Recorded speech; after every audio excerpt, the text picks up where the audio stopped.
Alright, this is Travis Wayne Goodsell. Got to do an emergency video because of a comment that came across when I was uploading my comment videos. So my dinner is being interrupted. So I don't want to make this long because I don't want it getting cold. I had to ban a guy who had demanded previously, like last week, that I show my sources for my claims. And so I did a video where I pointed out, no, the church has to prove their claims. I don't have to prove the church's claims. I don't have to prove the church's claims false. The church has to prove their claims. They have to provide the sources. And when you look through what the church has allowed, the church has been covering things up. There is much information that is left out of church history that is crucial for members of the church to know about. And when the church came out with the gospel topic essays, the church, not me, the church, they confessed to having lied and deceived the members. Not me, the church confessed to lying and deceiving the members. I don't have to confirm and show my sources for how the church has been lying. They've already done that.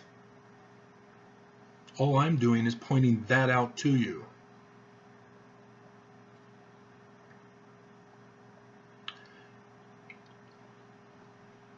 And so that's one of the apologetic tactics to distract from the truth in order to defend the church at all costs.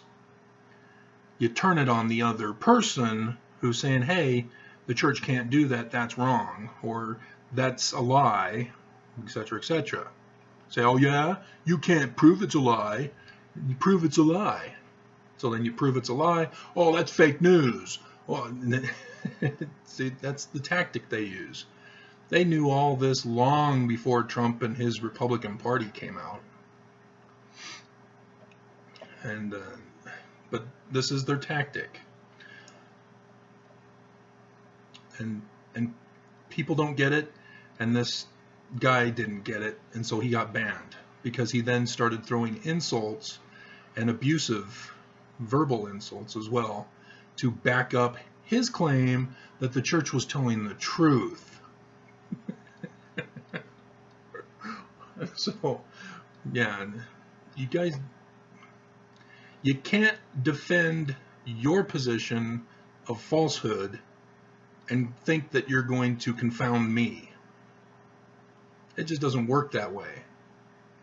So don't be a dumbass. All right. So anyway. So as a result, I've done videos about Joseph Smith's polygamy, videos about the real Carthage murder, and other things I've discussed but haven't done an actual video series of. But I don't need to prove my case because the church has already proved they're false. Nevertheless, YouTube is not the place for me to give you a full dissertation for my thesis for some PhD.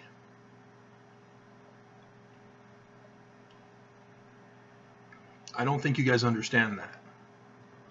This is not a professional site. This is just me socializing with you.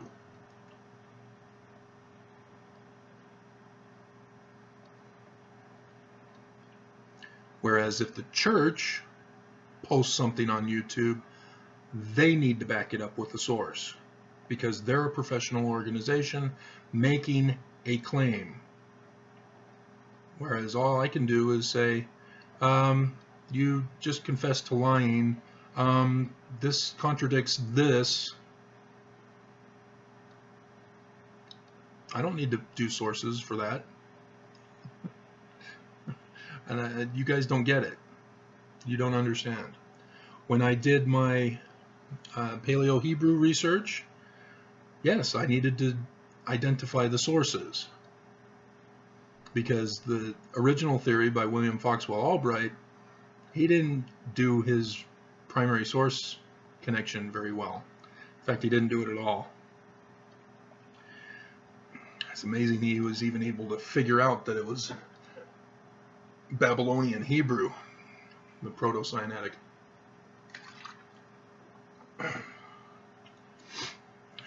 And so yes, in my research book, I show you guys the Egyptian source for the letter, the Paleo-Greek source for the letter, and the Chinese source for the letter. But when I'm saying, no, the church is wrong, there's this they're not considering, I don't need sources for that, because the church has already admitted that they're wrong. So I just need to show supporting evidence that they're wrong. It's that simple. So, for example, Joseph Smith. When the Smith family moved and built their home on the farm, there was a copper shop. How do we know there's a copper shop? You're just making it up, Travis. Prove it. Because the church doesn't say anything about it.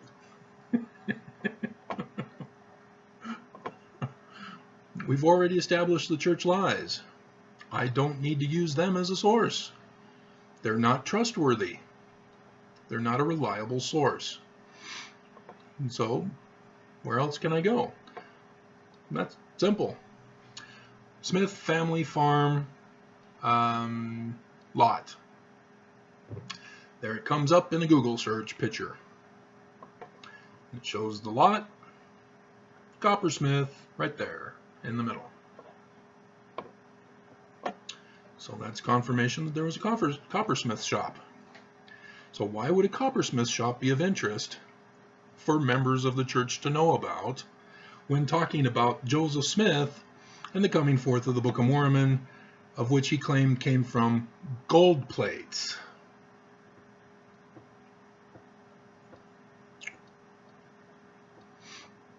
So, yeah. When you're investigating a murder, the murderer is never going to reveal himself. Unless you're watching a TV show and you wait until the last 5 minutes of the show, in reality, it doesn't happen that way. They keep it a secret. They cover up their tracks, they murder all the other people who know about it, etc., etc., etc. And when the police finally do think they've figured out who did it, and they bring them in for questioning, lawyer, you know, if you had proof, you'd arrest me. And so, yeah, police investigations require assembling all the pieces together into a narrative. And so in a video format that I'm talking about things that all you have to do is a Google search, boom, there it is, right there. You can find out for yourself. And the problem that I have in researching the true history of the church is that there is no one source that tells everything. Everybody has their little bit and portion of it. For example, the Batavian Press in New York. That's just one small portion. Then you factor in William Morgan, you factor in the Smith family, you factor in Oliver Cowdery, and factor in all the anti-Masonic movement, etc., etc., etc. And the guy that I banned today, he was thinking that the Book of Mormon had anti-Masonic coding. No, that's not what I'm telling you guys. It has Masonic coding, pro-Masonic coding. He did not get that. He misunderstood. And obviously, I can't do a full video going over all of the Masonic coding. It's a big book. You guys get bored with an hour-long video of mine, let alone a video series, hour-long each, going over the whole Book of Mormon. It would take up the rest of my life just to do videos on that. And so that's the least of my concerns right now. But there is one guy who's done the job for me, and so I can just refer to him for a lot of it. His name is Joe Sampson. He's found Jewish mysticism in the Book of Mormon. So it's not Freemason, but they go hand in hand. And he's identified many Jewish mystical plagiarisms of the Book of Mormon that he thinks is a testament that it's true ancient book. No, sorry Joe, you proved the Book of Mormon as a plagiarized book. And so when I say that yes, Jewish mysticism is plagiarized in the Book of Mormon, just go to him. He'll tell you all about it, even though he doesn't realize he's telling you all about it. So, and then John Welsh. I don't have to show my sources that the Book of Mormon is not plagiarized from Hebrew chiasmus.